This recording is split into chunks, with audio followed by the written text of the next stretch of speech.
नमस्कार। आज फिर से एक बार चार्ट को लेकर के मैं आया हूँ। आज कुछ अलग तरीके से करने की कोशिश करते हैं, देखते हैं क्या-क्या होता है और इसमें कुछ नई चीज़ों को सीखेंगे। अब क्या सीखेंगे ये आपको आगे पता चलेगा। सबसे पहले पहले हम पॉइंट को देखेंगे कि कौन-कौन से पॉइंट पे मार्केट पहुँचा है। हम ये देखेंगे कि पिछले दिन जो हमने कहा था, वो कितना सही साबित हुआ है या गलत साबित हुआ है। साथ ही डेली के साथ कंपेयर करेंगे 15 मिनट के साथ कि डेली कहाँ पर है और 15 मिनट उसको कितना सपोर्ट कर रहा है, या 15 मिनट उसी के साथ चल रहा है या वहाँ पे बहुत ज़्यादा वॉलेटिलिटी दिख रही है हमें। सबसे पहले डेली में ही देखते हैं। डेली का चार्ट देख रहे हो, हमने कहा था डेली में कल कि मार्केट जो है देखो एक दिन में पूरा गैप अप किया है, तो ये यहाँ पे ओपन होकर के अगर होता है तो ये ऊपर की तरफ जाएगा।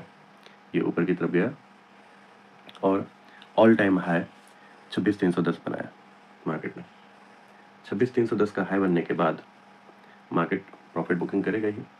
प्रॉफिट बुकिंग हुआ और क्लोजिंग जो है आपका 26,215 के ऊपर हुआ, यानी 26,200 से ऊपर हुआ। तो जो पहले आपका 26,270 और 300 मैंने बोला था, वो 26,310 आपका फिर से बना हुआ है। 215 यानी 100 पॉइंट का मूव फिर से बना हुआ है। अब ये आगे क्या करेगा? आगे ये कर सकता है कि मार्केट का जो एक लेवल है 26,062, यहाँ पर एक बार रिटर्न एक बार के लिए आ सकता है, अगर ये ओपनिंग ऊपर की तरफ ना करे तो। अगर ओपनिंग ही ऊपर कर दे, 26,260 के आसपास कर दे, 240-50 से ऊपर कर दे, तो फिर ये ऊपर की तरफ भागेगा। नहीं तो ये पहले एक बार कोशिश करेगा कि नीचे, यानी 26,120, 26,60 के आसपास नीचे आने की कोशिश करेगा एक बार, और वहाँ से फिर प्रॉफिट बुकिंग होगा, बायर वहाँ पे। अब ऐसा क्यों होगा? ऐसा होने के पीछे रीज़न क्या है?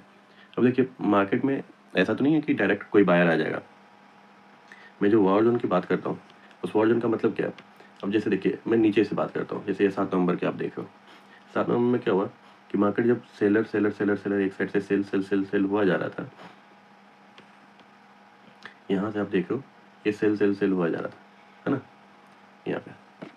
तब इस समय क्या होता है कि इसमें बायर आते हैं। यहाँ पे अब देखिए, ये सेल हुआ जा रहा था, अब यहाँ पे बायर आएंगे। तो देखिए, मैंने आज एक सुपर ट्रेंड भी लगा के आपको रखा है। सुपर ट्रेंड के बारे में आपको पता होगा, अगर नहीं पता है तो मैं आपको बता सकता हूँ, वो एक अलग से उसके लिए मैं वीडियो बना दूंगा, ठीक है। तो यहाँ पे बायर है, एक तरह से समझिए कि एक पॉइंट है ये। अब ट्रेंड लाइन से भी आपने ऐसे देखा था कि यहाँ पे एक ट्रेंड लाइन बनती थी और सुपर ट्रेंड भी उसको सपोर्ट कर रहा है। मतलब सभी एक पॉइंट होते हैं, एक तरह से आप समझो सपोर्ट जोन है वो। तो ये सपोर्ट जोन ही है अभी तत्कालीन में, आप ऐसे समझ लो।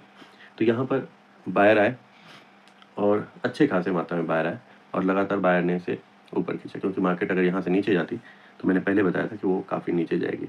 अब यहाँ के बाद ये ऊपर गया। ऊपर जाने पर मैंने एक बार फिर कहा था कि नवंबर का पूरा महीना हमें चेक करना है। तो नवंबर जब से ये नीचे गिरना शुरू हुआ था, यानी 3 नवंबर के बाद देखिए जो मैं गिर रहा था, तो मैंने कहा था नवंबर का पूरा महीना चेक कीजिए, तो ये थोड़ा सा नीचे आया था, लेकिन इतना नीचे नहीं आया कि इसे पूरी तरह से नीचे की तरफ माना जाए। यहाँ से जबकि मैंने कहा था कि हो सकता है कि ये नीचे न गिरा ज़्यादा, थोड़ा सा नीचे आकर फिर ऊपर आ जाए, और वही हुआ है। अब ये डे वाइज में उस तरह की चीज़ें बना रहे हैं कि एम तरह का बना रहा था, जो कि मैंने पिछले दिन कहा था 20 तारीख को, कि ये हो सकता है कि एम भी बना सकता है यहाँ से, और एम नहीं भी बना सकता है तो एम नहीं बनाने के लिए से यहाँ से रिटर्न होना होगा 850-60 के आसपास से रिटर्न होना होगा। और आप देखें, ये 850-60 के पास से ही रिटर्न हुआ है, 837 के पास से एक ही दिन में सारा कवर कर गया था 3 दिन का गिरावट को। 3 दिन के गिरावट को जब कवर किया इसने, तो चूंकि जब क्या होता है कि जब बायर एक दिन में आ जाए तो सेंटीमेंट कैसे होता है कि एक दिन में अगर सारे बायर आ जाता है, तो जिसने भी यहाँ 25,830 के आसपास बाय किया होगा, जितने भी बायर होंगे, मानो मैं ही कोई चीज़ को खरीदता हूँ 25,830 में मैं खरीद रहा हूँ और वो 26,200 पहुँच गया, यानी 400 पॉइंट के आसपास हो गया ना। तो 400 पॉइंट का मूव मिल जाए निफ्टी में, तो ये बहुत बड़ी बात होती है, और वो भी एक दिन में मूव मिल जाए। जो 3 दिन का गिरावट है वो एक दिन में मूव मिल जाए, तो वहाँ पे प्रॉफिट 400 के बाद भी अगले दिन आप उसमें और जो है 100 पॉइंट का मूव कर लेते हैं, यानी 500 पॉइंट का मूव हो गया। तो 500 पॉइंट मिल जाना बहुत बड़ी बात होती है 2 दिन के अंदर। तो इसलिए वहाँ पे एक प्रॉफिट बुकिंग आएगी ही आएगी। जो कुछ लोग जो होंगे उससे निकलेंगे ही निकलेंगे। हाँ, कुछ लोग होंगे, जैसे मैंने कहा था कि नवंबर के महीने में जो आपको मैंने बोला था कि अगर इस तरह पैटर्न बनता है तो ये ऊपर की तरफ पॉजिटिव ही बनेगा, सेंटीमेंट इसका पॉजिटिव हो जाएगा। तो इसमें बहुत सारे लोग बचे होंगे, और जो अब अगर ये यहाँ पर आता है तो जो आज प्रॉफिट बुकिंग कर चुके हैं, जो इंटरडे में या हफ्ते में वीकली करते रहते हैं, उन्होंने अपना वीकली का अपना जो टारगेट था वो टारगेट अचीव कर लिया। तो अब जब ये अगर 26,050-60 के आसपास आएगा, जो मैं ये लाइन दिखा रहा हूँ आपको, इस लाइन पे आइए,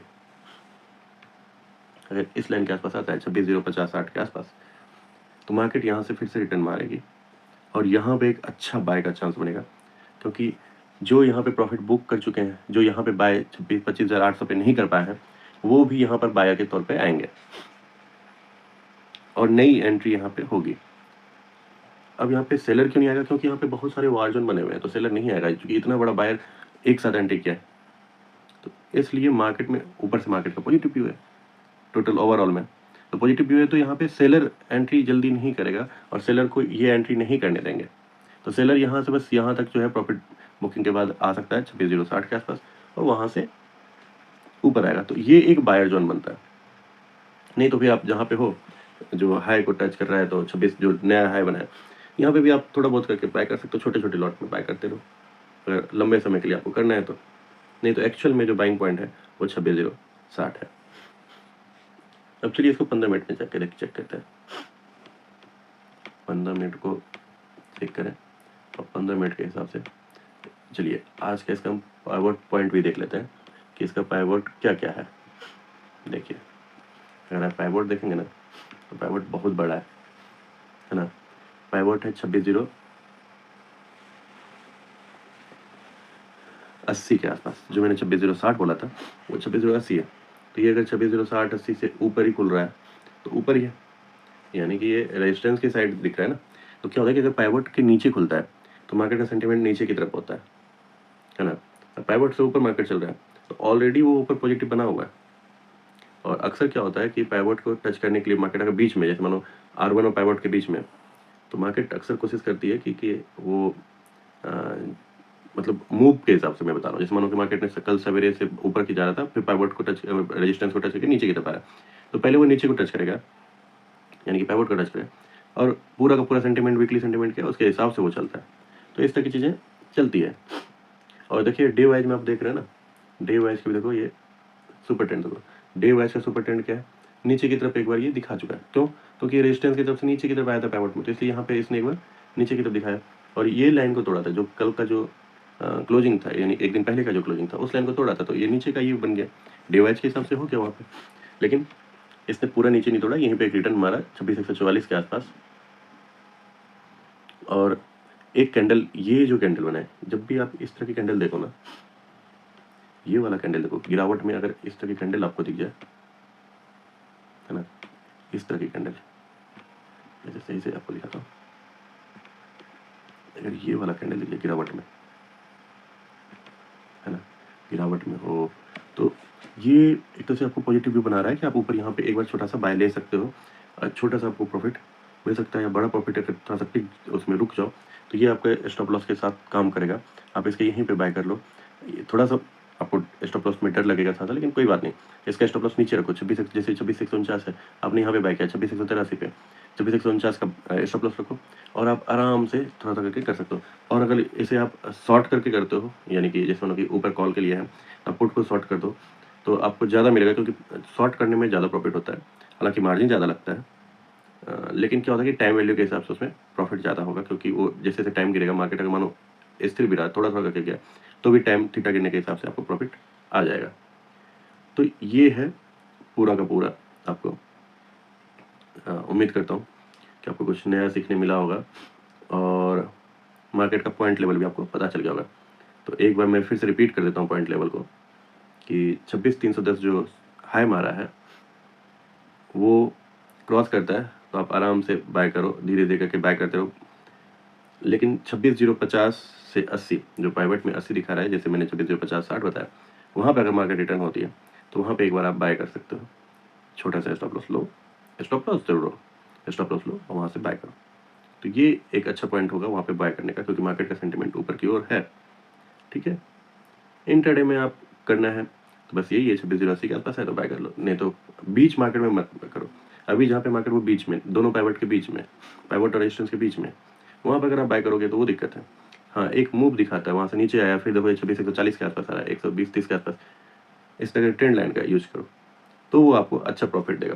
वैसे देखो ये रिटर्न जो हो रहा है यहाँ पे 26,310 जो है, वहाँ पे अगर आकर के मार्केट आता है कुछ वहाँ पे आए और वहाँ पे एक नीचे का पॉइंट दिखा है तो एक बार वेट करो, क्योंकि 26,310 से एक अच्छा कैंडल वहाँ पे बन जाना नीचे की तरफ का, तो फिर आप जो है मतलब नीचे का बनाओ। नहीं, अगर कैंडल कुछ सपोर्ट नहीं दे रहा, कैंडल का भी सपोर्ट देखो, कैंडल अगर सपोर्ट नहीं दे रहा नीचे की तरफ का तो मत करो नीचे की ओर अभी तत्कालीन में, क्योंकि अभी वो आपको स्टॉप लॉस दे सकता है ना। तो यही है आज का, कल के लिए फिर बात करेंगे, ठीक है, धन्यवाद।